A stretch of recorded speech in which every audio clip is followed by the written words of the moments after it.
বাংলাদেশের স্বাধীনতা সংগ্রাম থেকে শুরু করে বর্তমান নগর উন্নয়ন, দীর্ঘ পথ চলার এক নাম বারবার উচ্চারিত হয় বীর মুক্তিযোদ্ধা আব্দুস সালাম, যিনি বর্তমানে ঢাকা দক্ষিণের জেলা প্রশাসকের দায়িত্ব পালন করছেন।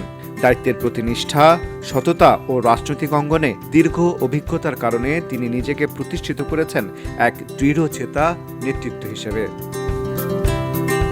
মহান মুক্তিযুদ্ধের সময় যেমন দেশ রক্ষার সংগ্রামে সাহসিকতার সাথে অংশ নিয়েছিলেন, তেমনি পরবর্তী সময়েও দেশের রাজনীতি ও জনগণের স্বার্থ রক্ষায় সক্রিয় থেকেছেন তিনি। বাংলাদেশ জাতীয়তাবাদী দলের দুর্দিনেও তিনি দলের প্রতি আস্থা ও দায়িত্ববোধ থেকে কখনো পিছু পা হটেননি। সংকটময় সময়ে দলের পাশে থেকে নেতৃত্বকে শক্তিশালী করার ক্ষেত্রে তার ভূমিকা অনেকের কাছে উদাহরণ হয়ে আছে। দীর্ঘ রাজনৈতিক ও প্রশাসনিক জীবনে আব্দুস সালামের বিরুদ্ধে কোনো ধরনের দুর্নীতির অভিযোগ শোনা যায়নি, যা তাকে অন্যদের থেকে আলাদা করে তোলে। সততা ও নৈতিকতার এই অবস্থানই তাকে মানুষের কাছে গ্রহণযোগ্য করেছে।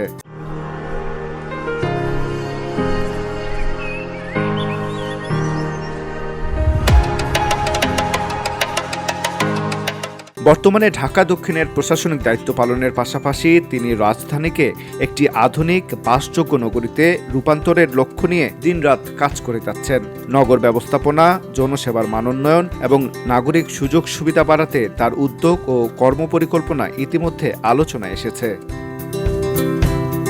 রাজনৈতিক অঙ্গনেও তার সক্রিয় ভূমিকা ছিল উল্লেখযোগ্য। 2026 সালে নির্বাচনের সময় তারেক রহমানের নির্বাচনকালীন উপদেষ্টা হিসেবে দায়িত্ব পালন করেন তিনি। এই দায়িত্বে থেকে দলীয় কৌশল নির্ধারণ এবং নির্বাচনী কার্যক্রমে গুরুত্বপূর্ণ ভূমিকা রাখেন বলে দলীয় নেতাকর্মীরা মনে করেন। সব মিলিয়ে মুক্তিযোদ্ধা, রাজনৈতিক সংগঠক এবং প্রশাসনিক দায়িত্বশীল ব্যক্তি, এই তিন পরিচয়ের সমন্বয়ে আব্দুস সালাম আজও কাজ করে যাচ্ছেন দেশের মানুষের জন্য। তার বিশ্বাস, একটি সুন্দর ও উন্নত দেশ করতে হলে নিরলস পরিশ্রম, সততা এবং জনগণের প্রতি দায়বদ্ধতা, এই তিনটি সবচেয়ে বড়।